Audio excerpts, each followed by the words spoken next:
भगवान शंकर ने जब लक्ष्मी जी का विवाह भगवान विष्णु के साथ कराया था, तब लक्ष्मी जी ने धन्यवाद दिया था शिव जी को, आप मुझे आदेश दो कि मैं आपकी सेवा क्या करूं। शंकर भगवान ने कहा मुझे सेवा की जरूरत नहीं है। लक्ष्मी जी कहती है नहीं, आपने मुझे नारायण से मिलवा दिया, कुछ तो कहिए प्रभु। शंकर भगवान ने कहा जब प्रदोष काल हो, शाम का समय हो, उस समय पर बेलपत्री, पीपल और आंवले के नीचे लक्ष्मी तो कुछ देर के लिए विराजमान हो जाना। जो तेरे इन वृक्षों के नीचे शाम को दीप लगाने आए, उसके घर तो पीछे पीछे चली जाना। बस इतनी कृपा कर दे। आपको कथा में कहा था मंथन हुआ, उस मंथन में सबसे पहले अगर कुछ निकला तो 5 गाय निकली। कितनी? 5 गाय निकली। और पहली गाय नंदा, दूसरी सुभद्रा, तीसरी सुरभि, चौथी सुशीला, 5वीं बहुला। ये 5 गाय निकली थी। और उन 5 गौ माता के निकलने पर गाय को प्रकट क्यों किया? क्योंकि शंकर भगवान विष पिएंगे, कंठ जलेगा। कंठ की जलन को अगर कोई रोक सकता है तो गौ माता का दूध रोक सकता है। गौ माता का दूध कंठ की जलन को। जब गौ माता प्रकट हुई तभी उसी समय पर अष्टलक्ष्मियों का प्रागट्य हुआ। और अष्टलक्ष्मियां, पहले आदि लक्ष्मी, दूसरी धन लक्ष्मी, तीसरे नंबर पर है धान्य लक्ष्मी, चौथे नंबर पर है गज लक्ष्मी, 5वें नंबर पर है सनातन लक्ष्मी, 6ठे नंबर पर है वीरा लक्ष्मी, 7वें नंबर पर है विजया लक्ष्मी और 8वें नंबर पर है विद्या लक्ष्मी। ऐसी 8 लक्ष्मियां प्रकट हुई। उन 8 लक्ष्मियों में से घर में अगर हम पूजन करते हैं तो हमारे यहाँ हम श्री लक्ष्मी की पूजन करते हैं। कौन सी लक्ष्मी की पूजन करते हैं? श्री लक्ष्मी। दुकान पर जिस दिन दीपावली का दिन रहता है, ऑफिस में, दुकान पर अगर हम लक्ष्मी की पूजन करें तो विजया लक्ष्मी की पूजन करना चाहिए। कौन सी लक्ष्मी? विजया लक्ष्मी। विजया लक्ष्मी का मतलब जानते हो? जब दुकान पर, ऑफिस में दिवाली के दिन पूजन करो तो 5 कमल गट्टे, कमल गट्टे जानते हैं, ऐसे काले काले आते हैं, किराने की दुकान पे मिलते हैं। 5 कमल गट्टे, 5 हल्दी की गट्ठान, 5 धने के दाने, धने के दाने, 5 हरी मूंग के दाने एक लाल पोटली में बांधकर विजया लक्ष्मी के नाम से ऑफिस में रख देना चाहिए। जिंदगी में कभी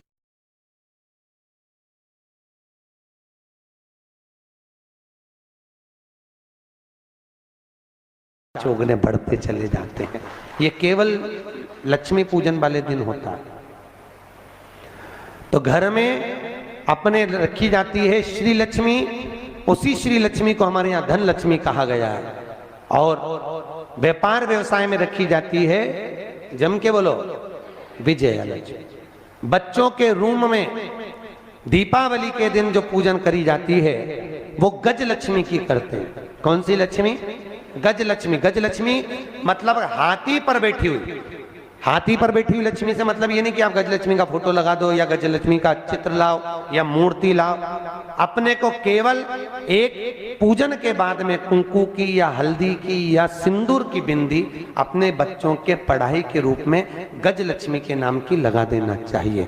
गज लक्ष्मी मतलब उन्नति को देने वाली, हमारे बच्चे को विद्या प्रदान करने वाली, उत्तमता देने वाली होती है बच्चों के लिए। गज लक्ष्मी।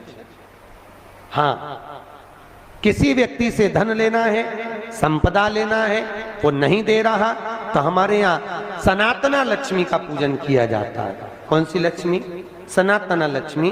दीपावली के दिन लाल वस्त्र में या पीले वस्त्र में अपने घर के कोई भी 5 सिक्के मतलब एक के क्वाइन हो, 2 के क्वाइन हो, सिक्के मतलब क्वाइन, लेकर उसको हल्दी में लपेटकर जिस व्यक्ति से पैसा लेना है उसका नाम लेकर धागे से बांधकर कपड़े में उसको मात्र 22 दिन तक रख दो। सनातना लक्ष्मी अपनी लक्ष्मी को वापस खींच के ले आती है। घर की लक्ष्मी अपनी लक्ष्मी को खींच कर लाती है, उसको सनातना लक्ष्मी कहते हैं। ये दीपावली के दिन पूजी गए हुए लक्ष्मी, धन को खींचने।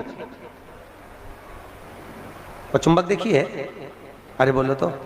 बच्चे लोग गंगा जी में ऐसे उसको बांध के, हमारे यहाँ यमुना गंगा में बच्चे धागे में बांध के लटकाते हैं। क्यों लटकाते हैं? उसमें क्या चिपकता है? पैसे चिपक जाते हैं। जो चुंबक तत्व से जुड़ा हुआ है वो चिपक के आ जाता है। सनातना लक्ष्मी अपनी लक्ष्मी को खींचकर वापस बुला लेगा, घर की लक्ष्मी। ऐसी सनातन अष्टलक्ष्मी, सनातन लक्ष्मी आनंद सुख देने वाली है।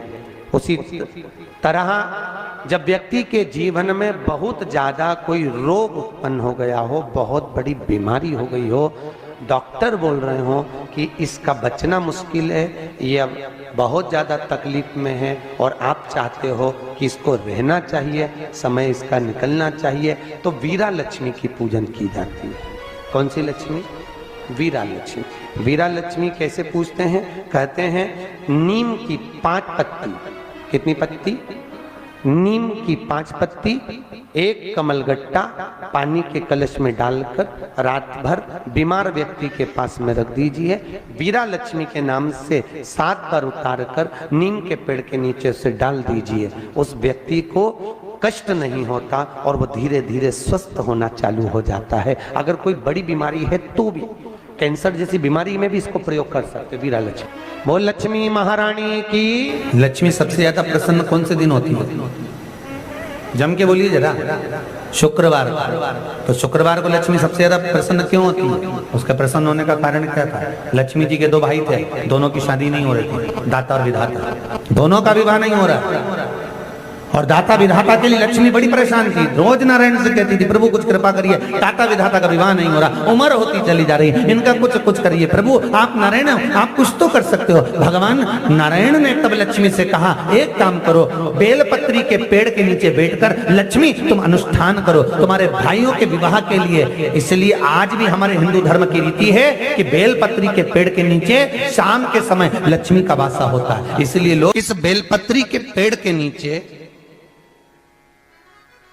तुम्हारा रात्रि को, शाम को 6 बजे से लेकर रात्रि को 8 बजे तक तुम्हारा निवास होगा। जैसे पीपल के पेड़ में देवताओं का निवास, आपको आप लोगों ने यदि पद्म पुराण पढ़ी होगी या सुनी होगी तो उसमें स्पष्ट कहा है। पीपल के वृक्ष की गणना ध्यान देना, पीपल के वृक्ष में सुबह 4 बजे से लेकर 7 बजे तक ब्रह्मा जी का वासा होता है। पीपल के वृक्ष में सुबह 7 बजे तक ब्रह्मा जी का वासा, 7 बजे से लेकर 10:30 बजे तक पीपल के वृक्ष में भगवान विष्णु का वासा होता है। कितनी बजे तक? 10:30। 10:30 से लेकर 11:30 12 बजे तक पीपल के वृक्ष में पितरों का वासा होता है। इसलिए हमारे यहाँ पितरों को श्राद्ध पक्ष में जो भोजन कराया जाता है वो 10:30 से 12 के बीच में कराया जाता है। 12 बजे के बाद पीपल के वृक्ष में दोपहर के 1:30 बजे तक आहूतों का वासा रहता है। आहूत कौन? जो गर्भ में शांत हो गए, जो कुंवारी अवस्था में शांत हो गए, जो जन्म लेने के बाद उनका विवाह नहीं हुआ और शांत हो गए, उन आहूतों का वासा उस पीपल के वृक्ष में दोपहर में 1:30 बजे तक रहता है। उसके बाद में प्रेतों का वासा चालू होता है। इसलिए दोपहर के समय पीपल के पेड़ की परिक्रमा नहीं होती। फिर शाम को 4 बजे से 7 बजे तक पीपल के वृक्ष में शंकर जी का वासा होता है। इसलिए शाम के समय पीपल की परिक्रमा नहीं होती। 7 बजे के बाद में पीपल के वृक्ष में रात्रि को 9 बजे तक कुबेर का वासा होता है। फिर 9 बजे के बाद में प्रेतवास चालू होता है पीपल के वृक्ष में। उसी तरह बेलपत्री का जो वृक्ष है, उस बेलपत्री के वृक्ष के नीचे रात्रि को 8 बजे से लेकर 12 बजे तक बेलपत्री के पेड़ के नीचे कुबेर का निवास होता है। महाराज, कुबेर का निवास। प्रयास करा करो इसी बेलपत्री के पेड़ के नीचे हम दीप लगाएं, घी का दीप। यदि संपदा की कमी हो तो, अगर भगवान ने खूब संपदा दी है तो भले मत लगाओ, कोई दिक्कत। महामृत्युंजय मंत्र का यदि आप जाप करते हो और आपको मालूम पड़ गया कि शरीर में मुझे ये रोग हो गया है, मुझे शुगर हो गया है, मुझे बीपी हो गया है, मेरा ब्लड प्रेशर ऊंचा नीचा रह रहा है, कोई भयंकर रोग, मेरे रिश्तेदार को कोई कैंसर जैसा रोग हो गया, किसी को कोई थायराइड हो गया, किसी को कोई किडनी और लीवर में सूजन हो गई, किसी को कहीं किडनी और लीवर में तकलीफ हो गई, तो शिव महापुराण की कथा कहती है, नवग्रह शिव महापुराण की कथा कहती है कि बेलपत्री के वृक्ष के नीचे महामृत्युंजय मंत्र का जाप जो शुक्रवार की शुक्रवार घी का दिया लगा कर करता है, उसके रोग बाबा देवाधिदेव महादेव समाप्त करते चले जाते हैं। ये संजीवनी मंत्र शुक्रवार के दिन भगवान